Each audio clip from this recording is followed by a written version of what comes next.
Good afternoon. Well, good evening, I guess. Sorry for being dark here. The girls are in Girl Scouts, and I wanted to share a few things with you guys about my homeschool schedule. And I hope you enjoy and can get some use out of it. So bear with me as I explain my day and my schedule and how I do things. And I hope you enjoy. Thank you, guys. Okay, so I'm going to go over what I do. Just a basic idea of what I do in a day. So here's my daily schedule. Now this is subject to change because if anybody knows anything with little kids and life and just your everyday activities, things change. But I wanted to give myself a little bit of a guideline on what we're doing. So if you see here, from 7 to 9, I usually give time for breakfast. We do have a homestead, so we have chores and feeding that the kids do.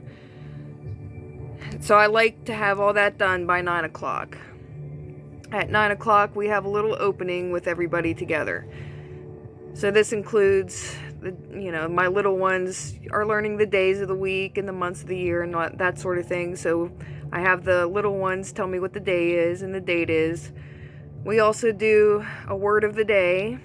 So I will write down a word and we go over the part of speech and we go over the definition and examples just to kind of give a little vocabulary lesson there in the beginning with everybody. And after that, we do our Pledge of Allegiance, and we begin our day. Now, if you see here, at 9 o'clock, 9:10, I start working with my 6th grader, while my 3rd grader goes into the living room where I have a preschool room set up for the baby and my preschooler, who's 4. So I have a little play area with blocks and all the different learning toys that preschoolers use. So they do that, they listen to music, they watch little videos, play with the toys, and my 3rd grader goes in and kind of is the preschool helper for the morning. So she'll go and help them do those kinds of things. When Tristan is done, my husband helps my preschooler with his lessons at 10:15. While I'm doing that, I'm working with Elwyn with her studies. Now, when I say studies, I'm talking about English, reading, language arts, writing, a little bit of math work at the table, that kind of thing. So there's a mix that we're learning about. While I'm doing that, I have a math program on the computer that my son will work on independently. Then, when Ellen is done with her studies, I will do Lachlan's, and he is in 1st grade. And while Lachlan is working with me with his studies, then Ellen will get onto the math on the computer and work on her independent math work. And then we have our lunch break. So I try to shoot by 1:30 to have everything done for lunch. And then the baby will take a nap. Hopefully, anyway. So after lunch, I will gather everybody together. And this is the time where we will work on topics such as social studies, science, history. So we will work on these topics as a class, and then I will assign different assignments during this time that is age appropriate for each child.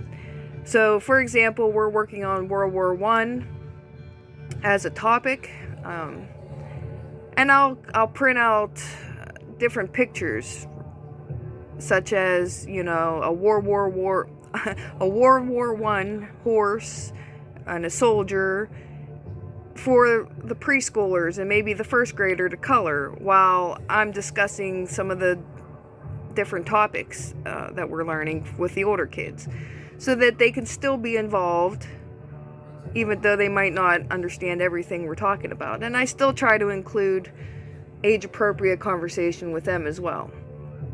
So it's a way to kind of incorporate these subjects and still include everybody. After that, my older kids, I have a 8th grader and a 9th grader. Jocelyn's working on a writing project this year in which she's going to end up, by the end of the year, she'll have end up written a novel, and it'll also be submitted into a contest. So this covers her English, her literature, and her writing all in one. So we have 3 different credits that this course is helping with. She also has some interest in Latin, so I'm now in kind of limbo with that. I'm looking for a curriculum that I want to use for that. So we'll do that. She will also do math work on the computer. And then Cordelia is doing a project where she is doing an art journal. Now, this book is pretty neat. It has many different projects for her to work on. And I have her, this is kind of an art and a writing credit. So what I have her doing is, picking out a project to do within the journal. She works on the project, and then I have her doing a journal entry, writing about her experience creating this project. So I try to keep their interest in mind when scheduling their curriculums. I want them to enjoy what they're doing. Now I save Fridays. Every other Friday is art, music, and physical education day. So some days that just might be art. There might be music involved. We might go outside and get some exercise. I like to do all 3 of them. Sometimes it doesn't happen. But like I said, you have to be lenient on yourself sometimes. It's also a good day for homework or for the kids to study. If I do any tests or quiz, I will try to do it on that day. So that's it. Now, I started scheduling every other Friday also to do my lesson plans. If I don't do this, I'm pretty overwhelmed. So I do a 2-week time period where I have at least some lessons done. So that's what I'm going to show you an example now of how I do my lessons. Okay, so here's an example with Tristan. We're on week 9 through 10 right now. I started here on Tuesday because Monday, we did something Monday, and I started our week on Tuesday. So we have, I have here daily history and science topic. I just kind of make that note. And for him, he's reading a book right now, so I have to, finish reading the chapter 3. We're doing the chapter 3 vocabulary words, and we're reviewing long division. And I put them little dots next to it that we completed the work that day. Now, when you come down here, you see, as I said, in homeschool, things change. So I had Friday, art day. I had one plan, and we ended up doing another. So I scratched that off, and I put what we actually did. This changed here. So I had to change page numbers. And that's how it works. You just kind of, sometimes you have to go with the flow.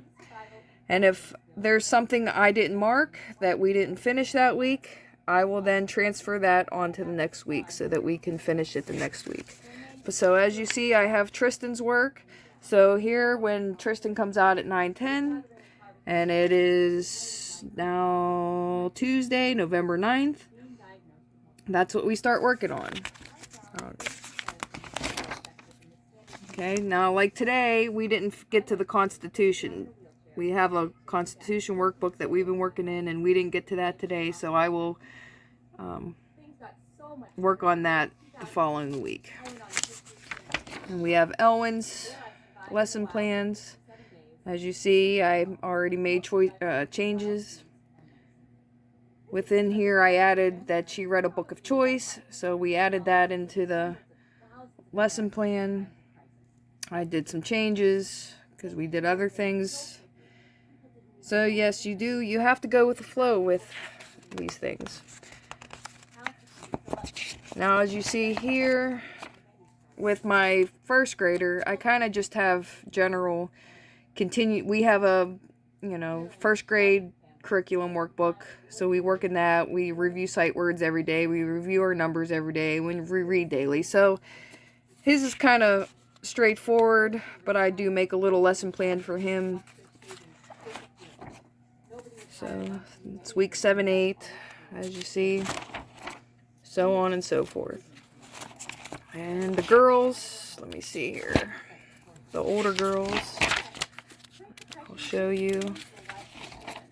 So here I have an example. Jocelyn, her writing program, Monday, Tuesday, Wednesday, she does video lessons. There's a workbook and a textbook, and then Fridays is her quiz, her Latin, math, and then the afternoon activity, which is our World War I. We also started a new topic on top of World War I. We're doing a science topic talking about the regulation of fast food within the government. And I have them going to debate on whether or not there should be regulation from the government in fast food. So that's it. Cordelia has the art journal and her writing project. She's reading Harry Potter at the moment. She does her math, English, and her afternoon activity topic. So I think that's kind of gives you an idea. There's no right or wrong way to do this, and I think that's what everybody needs to understand. I needed to have this to make my days easier.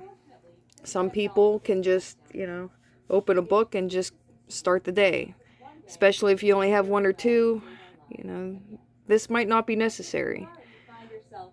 It's how it works for your family, and I wanted to make sure that my kids were getting the attention they needed so that they didn't fall behind. And it seems to be working thus far, 10 weeks in. So I hope this helps at least somebody out there, especially those with multiple children, multiple grade levels. It is doable. It's not easy, but you can do it, and your kids will thrive, and they will enjoy it as well. Don't get frustrated, and have a good time with it. Try to find what they're interested in, and work with that. Whatever it is that they're interested in, work with it, and they'll do fine. So I hope that helps, and we're off to another day. Have a good one. Take care.